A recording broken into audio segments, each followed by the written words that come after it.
ಬಂದು ದೇವಸ್ಥಾನ ಅದೇ ಇಲ್ಲಿ ಟೇಬಲ್ ವರ್ಕ್ ಇಲ್ಲಿ ದೇವಸ್ಥಾನಕ್ಕೆ ಹೋಗಿದ್ದಾಗ ಕೈಯಲ್ಲಿ ಹಿಂಗೆ ಹಿಡ್ಕೊಳ್ಳಿ ಅಂದ್ರೆ ಗೊತ್ತಾಗೋದು ಬೇಡ ಅಂತ. ಇಲ್ಲ ಅಲ್ಲೇ ಹೇಳಿ ಅವಳು ದೇವಸ್ಥಾನಕ್ಕೆ ಹೋಗಿದ್ದೆ ಅಲ್ಲೇ ಹೇಳಿ ಅದಾದ್ಮೇಲೆ ಬಂದ್ರು.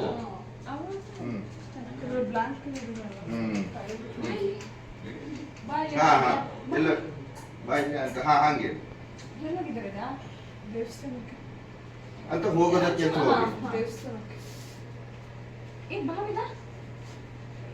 ದುಪ್ಪಟ್ಟೆಲ್ಲ ಸುಟ್ಕೊಂಡಿದ್ಯಲ್ಲ ಏನಾಯ್ತು? ಬೇಡ ಬೇಡ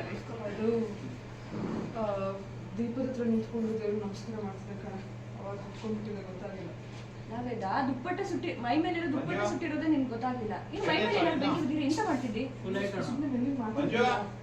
ಏನು ಆಗಿಲ್ಲ ಅಪ್ಪ ಅಮ್ಮ ಕೇಳ್ಕೊಂಡು ಸುಮ್ಮನೆ ಅದಕ್ಕೂ ಗಾಬರಿ ಆಗ್ತಾರೆ.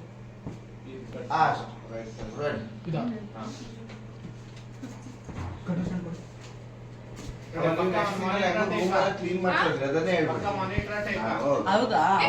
ರೂಮ್ ಎಲ್ಲ ಒಂದ್ ಸ್ವಲ್ಪ ಕ್ಲೀನ್ ಮಾಡ್ಬಿಟ್ಟು ಆ ತರದ್ದು ಒಂದು ಡೈಲಾಗ್ ಹೇಳು. ನಾನು ಸ್ವಲ್ಪ ರೂಮ್ ಎಲ್ಲ ಕ್ಲೀನ್ ಮಾಡಿದ್ದೀನಿ ಆಯ್ತಾ.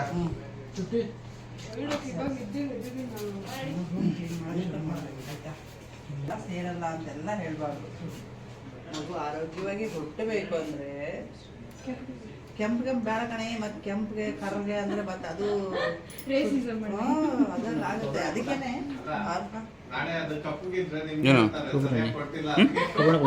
ಹಂಗಲ್ಲ, ಅದಕ್ಕೆ ಮಗು ಆರೋಗ್ಯ ಆಯ್ತಾ.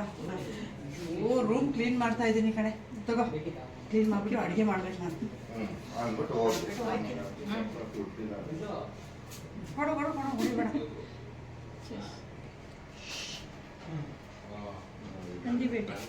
ಅಪ್ಪ ನಾನು ಬಿಡ್ತಾನೆ ಇಲ್ಲ ಈ ಪ್ರತಾಪ.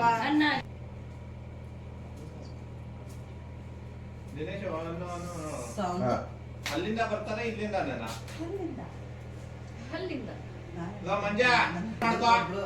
ಸಿನಿಮಾದಲ್ಲಿ ವರ್ಕ್ ಮಾಡೋಳು ಯಾರು ಅಸಿಸ್ಟೆಂಟ್ ಅಂತ, ಅವಳು ಬಂದು ಎಂಟ್ರಿಂಗ್ ಲೈನ್ ಸೆಂಟರ್ ಮಾಡು ಅಲ್ಲಿಗೆ. ನನಗೆ ಆಕ್ಟಿಂಗ್ ಕ್ಲಾಸ್ ಏನು ಡಿಗ್ರಿ ಪದವಿ ಎಲ್ಲ ಮಾಡ್ಕೊಂಡವಳೆ, ಆದರೆ ಅವಳು ಅಕಾರಿ ಆಕ್ಟಿಂಗ್ ಕ್ಲಾಸ್. ಹಾಗಾಗಿ ತುಂಬಾ ಸೀರಿಯಸ್ ಆಗಿ ವಿಡಿಯೋವನ್ನ ಮಾಡುತ್ತಿದ್ದಾರೆ. ನಾವು ಅವರಿಗೆ ಒಂದಷ್ಟು ಹೇಳ್ಕೊಡೋಕೆ ಒಂದಷ್ಟು ಈಗ ಸೀನ್ ಇರೋದ್ರಿಂದ ನಮಗೆ ಕಂಟೆಂಟ್ ಕೊಡೋದಕ್ಕೆ ಆಗುದಿಲ್ಲ.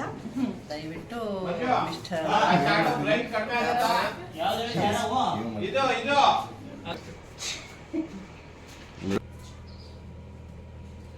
ಸೌಂದು ತಗೊಳ್ಳಿ, ಕೇಸರಿ ಹಾಕಿರೋ ಹಾಲು ಆಗಲ್ಲ ಸೇರಲ್ಲ ಅಂತೆಲ್ಲ ಹೇಳ್ಬಾರ್ದು. ಮಗು ಆರೋಗ್ಯವಾಗಿ ಹುಟ್ಟಬೇಕು ಅಂದ್ರೆ ನೀನು ಹಾಲು ಕುಡಿಬೇಕು. ರೂಮ್ ಕ್ಲೀನ್ ಮಾಡ್ತಿದ್ದೀನಿ, ಹಾಗೆ ಅಡುಗೆನೂ ಮಾಡಬೇಕು. ಸಾರಿ ಕರೆಕ್ಟ್ ಇತ್ತಲ್ಲ? ಇಲ್ಲ ಅದು ಸಾರಿ. ಒಂದೇ ಶಾಟ್ ಅದು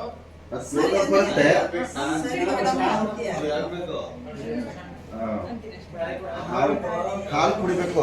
ನನಗೆ ಸ್ವಲ್ಪ ರೂಮ್ ಕ್ಲೀನ್ ಮಾಡೋ ಕೆಲಸ ಇದೆ, ನಾನು ಕ್ಲೀನ್ ಮಾಡ್ಬಿಡ್ತೀನಿ. ಟೈಮ್ ಆಗ್ಬೇಕಾಯ್ತಾ? ಆಕ್ಷನ್ ಬನ್ನಿಮ್ಮ. ಸೌಂದು ಕೇಸರಿ ಹಾಕಿರೋ ಹಾಲು ಆಗಲ್ಲ ಸೇರಲ್ಲ ಅಂತೆಲ್ಲ ಹೇಳ್ಬಾರ್ದು.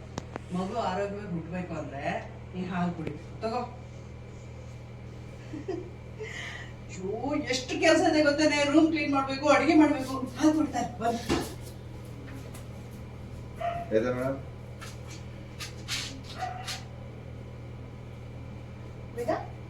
ಎಲ್ಲಿ ಹೋಗಿದ್ಯೆ? ದೇವಸ್ಥಾನ. ವೇದ ಮಲ್ಲಿ ದುಪ್ಪಟ್ಟೆ ಎಲ್ಲ ಸುತ್ಕೊಂಡಿದ್ಯಲ್ಲ, ಎಂತಾಯ್ತು? ಅಲ್ಲೇ ದೀಪದ ಹತ್ರ ನಿಂತ್ಕೊಂಡು ದೇವ್ರು ಕೈ ಮುಗಿಸಿದ ಕಡೆ ಗೊತ್ತಾಗಿಲ್ಲ, ಹತ್ಕೊಂಡ್ಬಿಟ್ಟಿದೆ.